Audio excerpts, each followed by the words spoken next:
शिंदे गटाकडून टेंबेनाक्यातील आनंद आश्रमात इच्छुकांच्या मुलाखती।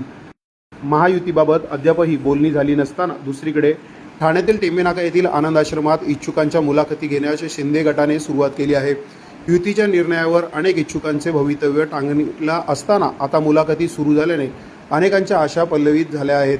ठाणे महानगरपालिका शिवसेनेची एक हाती सत्ता होती। उपमुख्यमंत्री एकनाथ शिंदे यांनी उद्धव ठाकरे यांची साथ सोडल्यानंतर आता राजकीय समीकरणे बदलून गेली आहेत।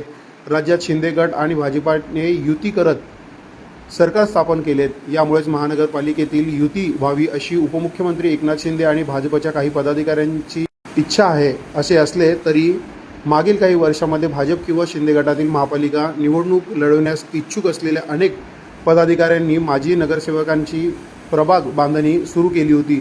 आता युती होत असल्याने दोन्ही पक्षांमध्ये काही पदाधिकारी आणि कार्यकर्त्यांची नाराजी व्यक्त करण्यास सुरुवात झाली आहे।